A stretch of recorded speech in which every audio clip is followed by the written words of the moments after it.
मानता हूँ कुछ लोगों के साथ धर्म के स्वरूप का विकृतीकरण करके अत्याचार हुआ है, शोषण हुआ है। जैसे ब्राह्मण, क्षत्रिय, वैश्य, शूद्र ये 4 वर्ण बनाए गए। ये वैसे ही है जैसे 2 हाथ और 2 पैर। कोई अपना एक पैर काट दे तो वो पूर्णता नहीं प्राप्त कर सकता। पर जिन्होंने किसी अज्ञानवश, मूर्खतावश अपने ही पैर को काटने का प्रयत्न किया या उसको चोट पहुँचाई है, तो वो मूर्खता है कि नहीं है मूर्खता? किसी के 2 हाथ हो, 2 पैर हैं, अरे ये बायाँ पैर किसी काम का नहीं, ये उल्टा हाथ है किसी काम का, चलो इसको काट के फेंक देते हैं, या इसको चोट के देते हैं, ये तो किसी काम का नहीं है। इससे हम अशुद्ध कर्म करते हैं। तो क्या करते हैं, उस हाथ को हम हर रोज पीटते हैं क्या? उसको प्रताड़ित करते हैं क्या? उसके प्रति हम द्वेष रखते हैं क्या? और यदि कोई रखेगा तो क्या होगा? वो मूर्ख नहीं माना जाएगा, वो अज्ञानी नहीं माना जाएगा, वो दुराग्रही नहीं माना जाएगा। ऐसी चारों वर्णों की भी रचना रही है। परंतु कुछ लोगों ने मूर्खतावश किसी वर्ग विशेष के साथ, शूद्र वर्ण के साथ में अत्याचार किया, अन्याय किया, तो उसके प्रतिक्रिया स्वरूप वो लोग बोलते हैं। उनका आक्रोश ईश्वर के प्रति नहीं है, आक्रोश है उनके साथ जो दुराचार हुआ, दुर्व्यवहार हुआ, उसके प्रति है। तो ऐसे लोगों को चाहिए कि ठीक है, तुम उसका विरोध करो ना जो तुम्हारे साथ गलत हुआ। तुम सीधा ईश्वर को टारगेट कर देते हो, शास्त्रों को ही टारगेट कर देते हो, वो गलत है। ईश्वर ने तो कोई तुम लोगों के साथ भेदभाव नहीं किया। ईश्वर ने तुम लोगों को जब चेतना दी है तो सबको समान प्राण दिया, समान बुद्धि दी है। परिश्रम करो और आगे बढ़ो।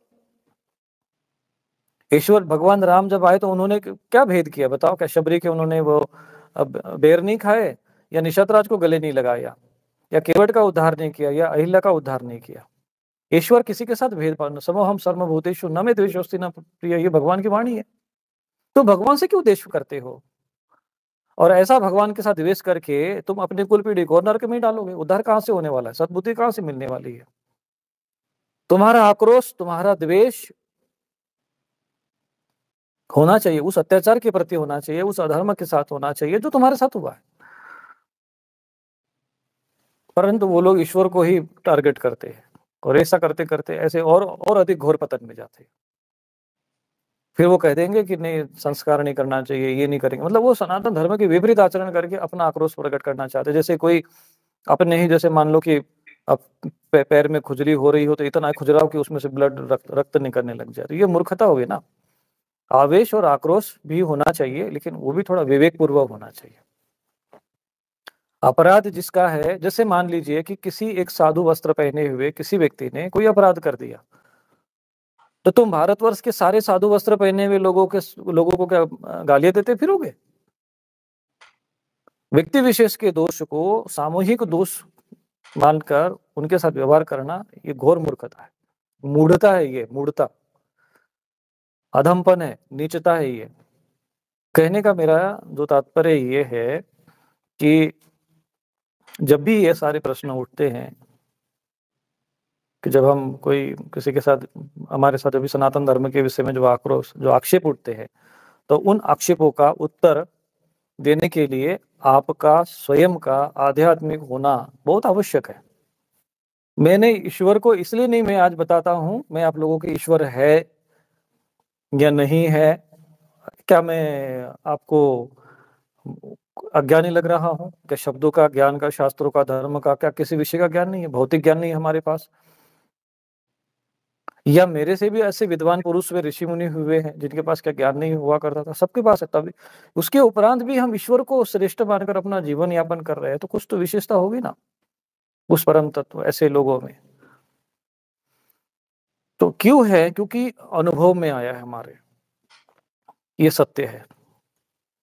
सत्य की खोज, सत्य ही श्रेष्ठ है, सत्य के लिए जीवन है। तो सत्य क्या है ये जानना सबके जीवन का लक्ष्य होना चाहिए। अब हम आपके साथ, इसलिए कुछ लोगों ने उस सत्य जानने के लिए जैसे अपना सर्वस्व लगा देते हैं। कुछ लोग दोनों काम करते रहते हैं। जैसे होता है ना, कोई दौड़ रहा है तो बिल्कुल पीठ पे कोई पत्थर लेकर, कोई पिट्ठू की बैग लेके दौड़ रहा हो, और कोई बैग को हटा के दौड़ेगा तो वो तो स्पीड से भागेगा। आप लोग संसार की माया लेके चलते हो साथ में कि चलो भाई वो भी संभालना है, ये भी घर भी है, परिवार भी, ठीक है, भजन भी करना है, तो थोड़ी देर आपको, थोड़ा सा देर ही लगेगी। लेकिन हम लोगों का क्या है, हमारे में इतना उतावलापन था, इतना ये था कि नहीं, भगवान मिलना ही चाहिए, ईश्वर का अनुभव जानना ही चाहिए। सत्य क्या है, सत्य जाना ही नहीं तो फिर पता है तो तुम्हें जीवन ही व्यर्थ है। इसलिए हम लोग साधु जीवन धारण कर लिए। तो एक साधु के व्यवहार को वस्त्र धारण कर लिया। अब जैसे रावण ने वस्त्र पहना साधु का, तो दोष रावण का न है कि सारे साधुओं का है। तो दोषी तो रावण था ना। तो व्यक्ति विशेष को लेकर तुम सामूहिक व्यक्ति को दंडित करना या उनके प्रति आक्रोशित होना, ये मूढ़ता है, मूर्खता है, नीचता है, अधमपन है ये।